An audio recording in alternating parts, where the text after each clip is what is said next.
పేదవాడికి అభివృద్ధిని పరిచయం చేసి 25 ఏళ్ల భవిష్యత్తును ముందే రచించిన రథసారథి మన ప్రియతమ ముఖ్యమంత్రి శ్రీ నారా చంద్రబాబు నాయుడు గారికి, జనం మెచ్చిన మామ, మా స్ఫూర్తి అయినటువంటి కేంద్ర మంత్రి శ్రీ శివరాజ్ సింగ్ చౌహాన్ గారికి, వేదికను అలంకరించినటువంటి కూటమి నాయకులకు, వేదిక ముందున్నటువంటి కూటమి కార్యకర్తలకు, గుంటూరు ప్రాంత ప్రజలకు, పాత్రికేయులకు అందరికీ హృదయపూర్వక నమస్కారాలు.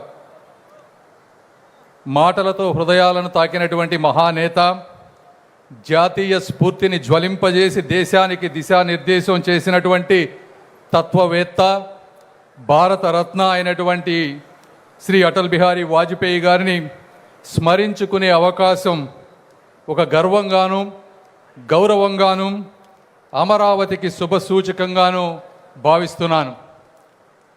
అటల్ బిహారీ వాజ్పేయి గారిలో ఎన్నో గొప్ప లక్షణాలు ఉన్నాయి. ఇప్పటివరకు చాలామంది మాట్లాడారు.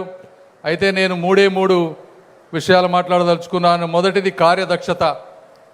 అతి తక్కువ మంది నాయకులలో సాహసం, సౌమ్యం రెండూ కలిసి ఉంటాయి.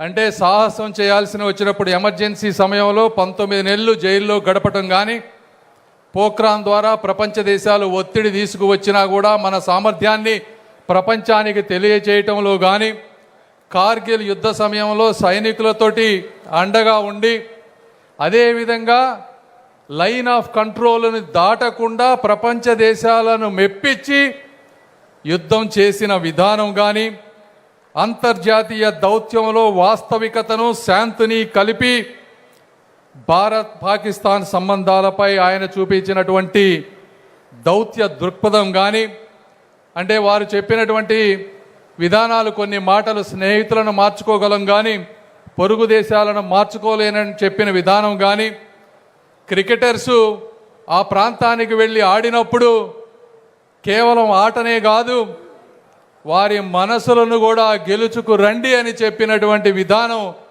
ప్రతి ఒక్కరికి స్ఫూర్తిదాయకం. రెండవది వారి వ్యక్తిత్వం. ఇప్పటివరకు చెప్పినట్లు పొలిటికల్ ఫీల్డ్లో నిజమైన అజాత శత్రువులే లేని నాయకుడు, పాకిస్తాన్కి మొట్టమొదటిసారిగా శాంతి కోసం బస్సులో ప్రయాణించినటువంటి నాయకుడు, అధికారం ఉన్న అహంకారం లేనటువంటి నాయకుడు, 29 పార్టీల సంకీర్ణాన్ని సంయమనంతో, సహనంతో, సమన్వయంతో నడిపిన దూరదృష్టి కలిగినటువంటి నాయకుడు, ఒక్క ఓటుతో అధికారం ఉంటుందని తెలిసినా కూడా ఈ దేశం, ఈ ప్రజాస్వామ్యమే శాశ్వతం, పదవులు, పార్టీలు, రాజకీయాలు శాశ్వతం కాదు అని చెప్పి నిలబడిన నాయకత్వం, వివక్షాలను ప్రత్యర్థులుగా తప్ప శత్రువులుగా భావించలేదు.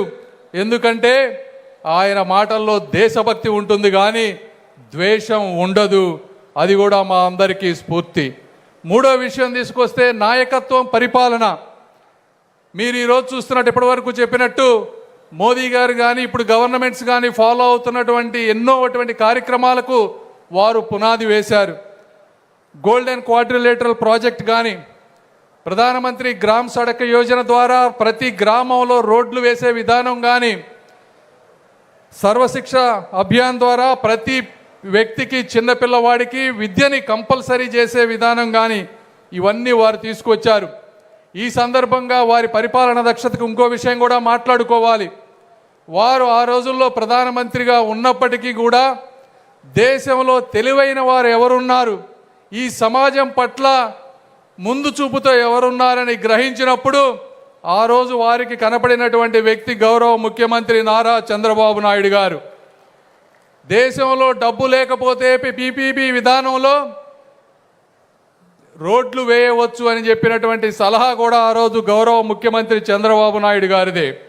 అదేవిధంగా టెలికాం రంగంలో మొత్తం తీసుకురావాలి, ఏ విధంగా గ్రామానికి కనెక్టివిటీ పెంచాలి అని ఆలోచించినప్పుడు ముఖ్యమంత్రి గారి ఆధ్వర్యంలో ఒక కమిటీ వేసి ఆ టెలికాం రిఫార్మ్స్ చేస్తే ఈరోజు ప్రతి గ్రామంలో కూడా ఇంటర్నెట్ సౌకర్యం వచ్చింది. దానికి కూడా చంద్రబాబు నాయుడు గారి సహకారం ఆ రోజు తీసుకుంటా ఉన్నారు.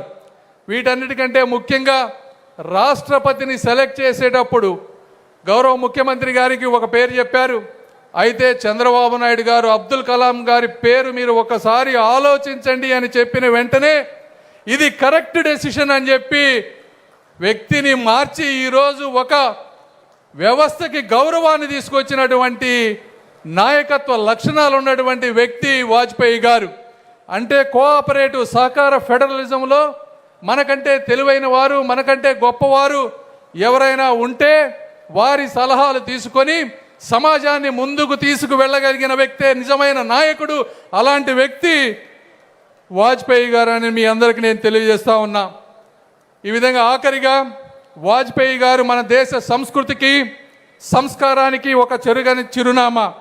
మన యువత ఈ విగ్రహాలను చూసినప్పుడు మనం అందరం గుర్తుపెట్టుకోవాల్సింది పదవులు ఉన్నా లేకున్నా మన అంతిమ లక్ష్యం మాత్రం ప్రజాసేవ మాత్రమే. శక్తి ఉన్నప్పటికీ శాంతిని కోరటమే నిజమైన పరాక్రమం. సిద్ధాంతాల్లో విధానాల్లో స్థిరత్వం, దృఢత్వం, మాటల్లో మాధుర్యం, హృదయంలో ధైర్యం, దేశభక్తి ఉంటే అందరి మనసులు గెలవవచ్చు అని చూపించినటువంటి వ్యక్తి వాజ్పేయి గారు. అవన్నీ మాకు గుర్తుంటాయి. ఈ విధంగా ఉంటేనే చరిత్రలో నిలబడిపోతారు తప్పించి స్వార్థ ప్రయోజనాలతో ఎవరు చరిత్రలో ప్రజల గుండెల్లో ఉండలేరు. వివక్షంలో ఉన్నా కూడా దేశ హితాన్ని ముందుంచినటువంటి నిజమైన దేశభక్తుడు అయినటువంటి వాజ్పేయి గారి జయంతిని ఈ విధంగా సుపరిపాలనా దినోత్సవంగా జరుపుకోవటం ఆయనకి తగినటువంటి నివాళి అని నేను మనస్ఫూర్తిగా భావిస్తూ ఈ అవకాశం ఇచ్చిన మీ అందరికీ కూడా మనస్ఫూర్తిగా ధన్యవాదాలు తెలుపుకుంటూ సెలవు తీసుకుంటున్నాను. జై Hind, Vande Bharat. Thank you sir, ధన్యవాదాలు. సంస్థాగత నిబద్ధతకు సంస్కృతిపై అవగాహన